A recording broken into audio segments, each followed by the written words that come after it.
Okay, thank you. Hello, this is the correlation between urban air pollution and health impacts presented by me, Robert McDonald. The research question for the study is to assess the correlation between urban air pollution and its impacts on both the current and future generations' health. The research question plays a crucial role in both grounding the study to a singular or general set of topics while providing direction, purpose, and clarity throughout the research process.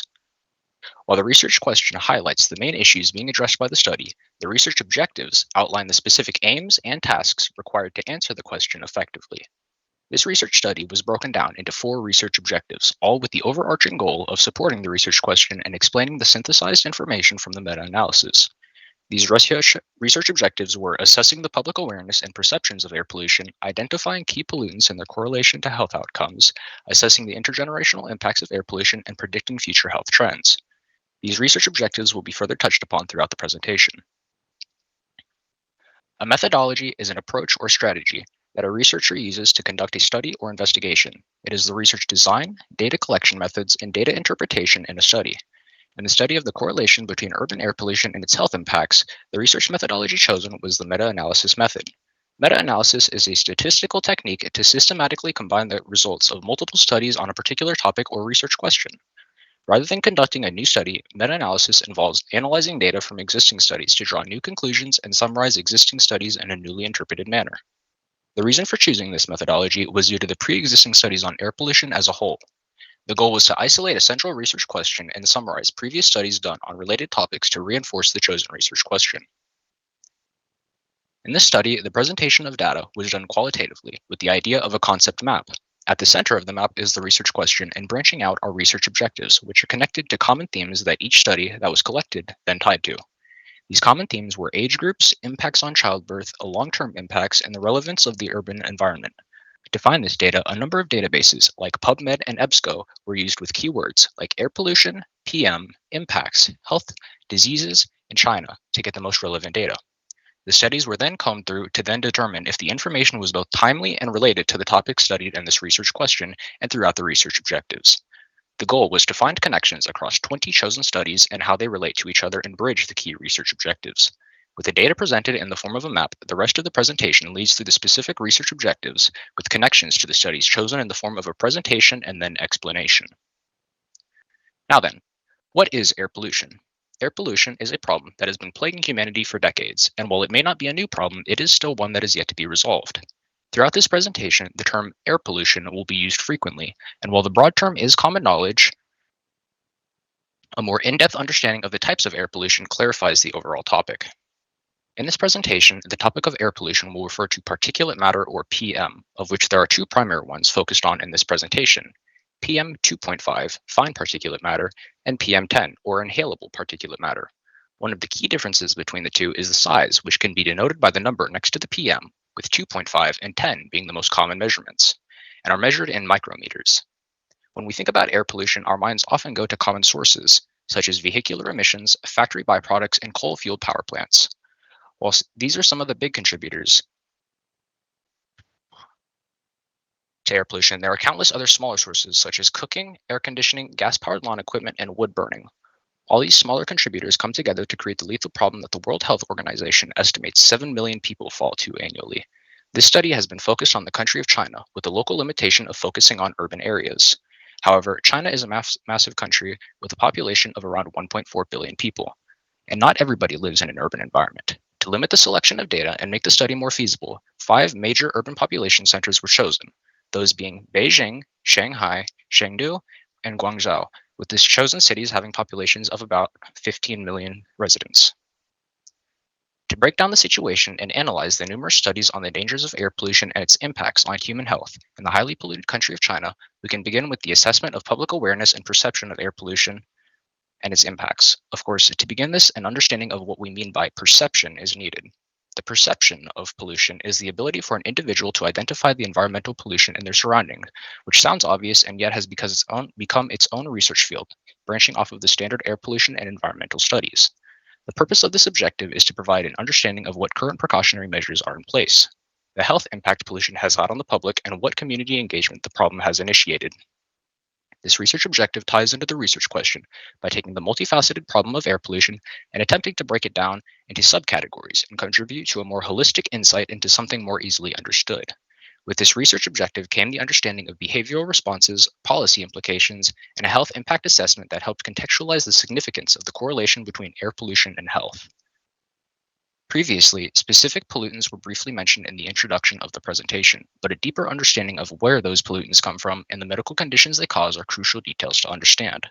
With PM 2.5 and PM 10 being the most well known particulate matter and the sources of where they come from being well known, the focus of the study shifted to identifying key population centers in the five selected cities of Beijing, Shanghai, Chengdu, and Guangzhou. The goal was to understand where the pollutants are coming from and identifying correlations to the increased local health issues. The common theme between all five cities was the placement of key industrial sectors located either in the same province of the cities or located in regions in which the wind blows the heavily polluted air into regions lacking heavy industry, thus achieving the same effect as if they did. With the specific PMs identified and the locations they come from, the next factor considered was the actual impact on the human body and the common health themes among studies that were analyzed. What was found was a positive correlation between PM 2.5 and increased cardiovascular diseases, decreased levels of fertility, and increased odds of decrease of developing Alzheimer's diseases in the elderly. This leads to the next common theme, in which among 90% of the studies chosen in the data collection for this study was a positive correlation between older age and higher health impacts from both PM 2.5 and PM 10. The importance in identifying these pollutants and health impacts from both PM 2.5 and PM 10 are that it connects with the data found during the study and tries to put it into words. By identifying these factors, the research objective ties into the overall research question by providing long term health implications and risk assessment for different ages. Speaking of long term health implications, the next research objective is assessing the intergenerational impacts of air pollution.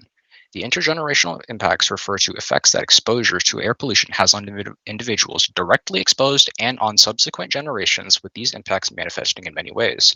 One of the most discussed impacts are developmental effects on children, with studies focusing on prenatal exposure to air pollution and linked adverse birth effects, such as low birth weight, preterm birth, and birth defects. These effects often have long lasting consequences on the health and development of infants, and persistent to adulthood through no fault of their own or their parents. The cause of this exposure is simply due to the ambient particulate matter in the area that in many urban areas of China has condensed high enough to produce a smog effect. Besides childbirth, many common themes emerged between studies on the intergenerational impacts of air pollution, with three focus groups being chronic health conditions, inherited risk factors, and socioeconomic disparities. Much like the developmental effects mentioned above, exposure to air pollution is associated with an increased risk of developing chronic health conditions, such as respiratory diseases, cardiovascular disorders, and neurological disorders, with some of these conditions being genetic and passed down to the next generation. These conditions then lead to the next generation having an inherited risk factor, leading to a predisposition towards developing numerous health conditions, leading to a domino effect down the generational line. These findings directly tie into the research question's specific section on current and future generations' health, with a positive correlation between air pollution health defects and continually passing down and leading to a higher morbidity rates in urban polluted areas, creating a vicious cycle. With the intergenerational impacts explained, we can look at what the current state of China is in regards to air pollution levels and through more theoretical aspects analyze whether health rates will improve. The overall idea of predicting future health trends is difficult, especially for a country like China in which information is hidden or difficult to find. To effectively address this problem, the research objective was broken down into smaller chunks. They consist of analyzing the current state of China and assessing air quality trends. We could begin by looking at the current state of China with a population of 1.41 billion citizens and analyzing the statistics on overall air pollution levels over time. This is no easy task, as numerous performance reports done by the China Council for International Cooperation on Environment and Development show similar themes and that there is a lack of strong regional coordination in removing the causes for pollutants. Yet over the span of 2010 to 2022, the outlook has been becoming progressively more positive, as reports on the state of the ecology and environment of China show PM decreases from 2013 to 2015, with an annual mean decrease in specifically PM 2.5 by 23.6%. And in 2022, 213 of the 339 cities at or above the prefecture level across China met national air quality standards. Overall, cities at and above prefecture level are improving, but it's still far from the ideal goal, and on a number of occasions, the reliability in the data provided is questionable. This question of reliability becomes more apparent when looking at the next subobjective of assessing air quality trends. While the Ministry of Ecology and Environment throughout their reports highlight maps of China with decreasing and relatively clean air, many of the widely available air quality maps like Air Now from the US Embassy, AccuWeather, AQI, or Air Quality Index, and AQI China show that many of the regions that are shown to have concentration levels of 15 to 35 micrograms are either a bit higher with levels of 40 to 50 micrograms or exponentially higher with some cities showing levels as high as 160 micrograms. In summary, it's difficult to gain a truly accurate representation of what the air pollution levels are across China, but from numerous studies, both from China and internationally, it can be confirmed that air quality is trending towards getting better, with one of the most well-known examples being the 5-year plan, launched in September 2013 in Beijing. By the end of 2017, the air was cleaner and more visible, with Beijing dropping PM 2.5 levels by 35%, according to the United Nations Environment Program. With these ideas out of the way and a deeper understanding on the topic of air quality and the general state of China examined, we can reveal an intrinsic connection between this research objective and the overall research question. The connection being that the research objective provides both a long term and forward looking perspective to the topic, with the example of the 5-year plan and the China Council reports from 2010. The research objective connects to the research question by tying into the generational aspect, and that these plans will take time and will affect both current and future generations' health. In summary, the present study suggests that there is a positive correlation between the multifaceted nature of the urban environment and heavy pollution present in China, and the diverse impacts on the health and body, currently impacted individuals and those who will make up the next generation. Through a meta analysis methodology, this study sought to take and summarize the key information from other studies and provide an up to date synopsis of overall findings about air pollution in China. By doing so, I hope that the topic of air pollution in the state of China is clarified. And that's wraps for that. How'd I do on time? Over? I can't hear you.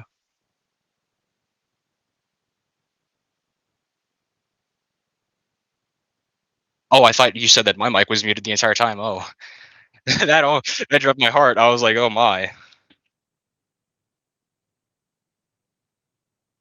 Oh, that was horrible. Yes. Was I overtime?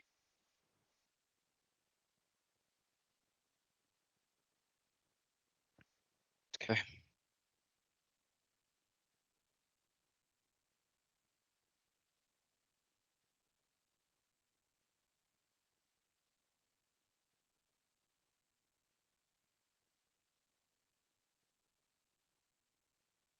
I need to unmute my mic too.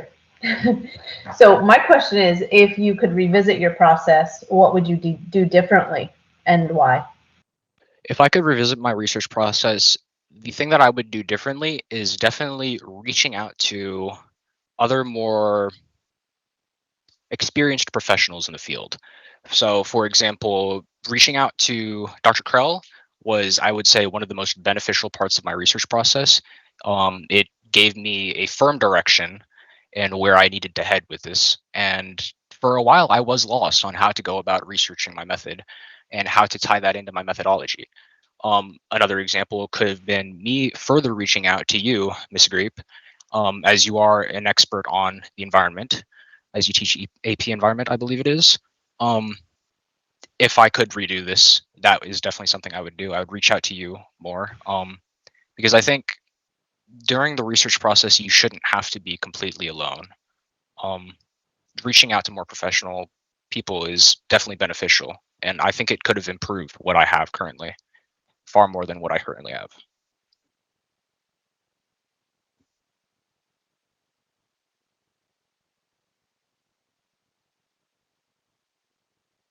Sure. Um, so my question is like, how does your new understanding about the pollution in urban areas of China, how does that address a gap in the scholarly conversation on the topic? So the biggest gap that I identified was a lack of focus from general studies on the intergenerational and long-term impacts that air pollution is going to have going forward. And what brought that out to me was specifically the 5-year plan that I mentioned before in Beijing with $2.6 billion, I believe, being put towards that plan, and yet it's still heavily polluted and above health recommendations by the World Health Organization. So the general idea that going forward, we shouldn't just be focusing on the present, but we should also be headed towards the future.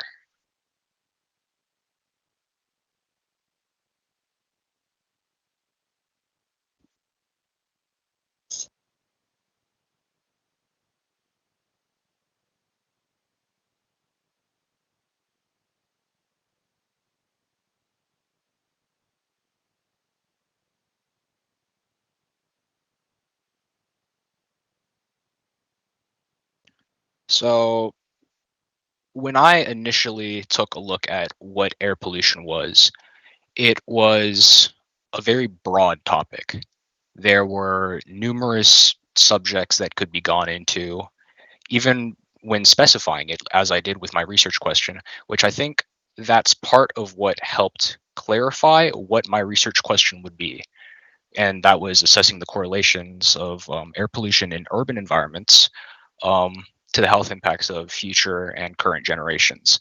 I wanted to limit this broader topic of subjects into something more easily digestible, and seeing that there was so much information already out there led me to my methodology of meta-analysis, in which I wanted to help summarize and create this new synthesis that tied into my research question from this broader field that was already established.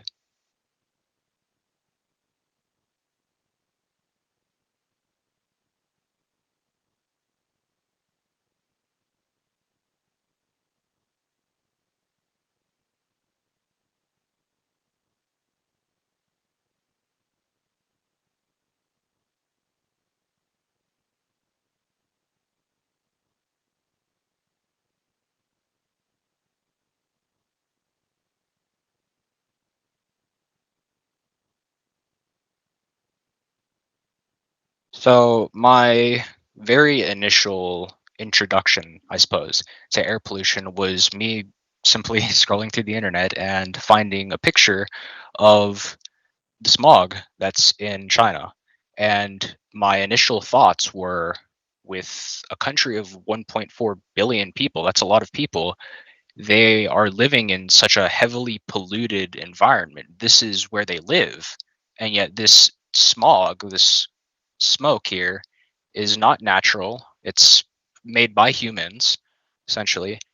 And that led me to wanting to understand, how are they living in such an environment? Um, and that drew me towards the health impacts that were um, present there.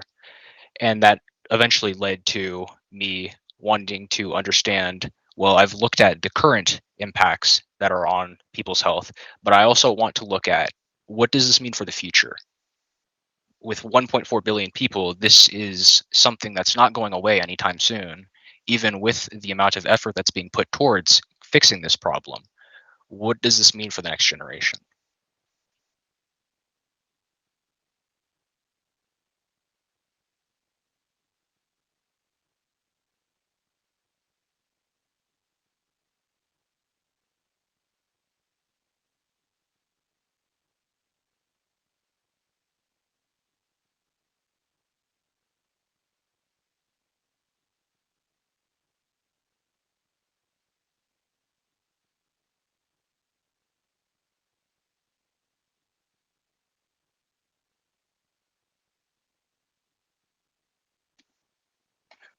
Yes, sir. Thank you.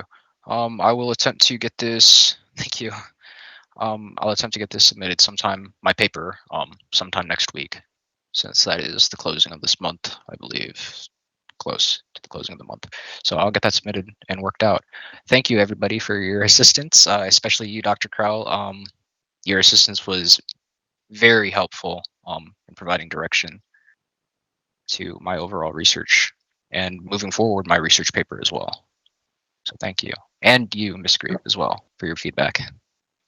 You're welcome. Like I said, I hope to see you in AP Environmental next year. I think you would enjoy the course after doing this research, because the whole course revolves around environmental concerns. So. Right. It's definitely interesting. I'll definitely look and see if that's something that I can get on my schedule. But besides that, is that everything? Do I need to get this submitted in your course? Gotcha. Okay. I'll keep an eye open for it then. Right.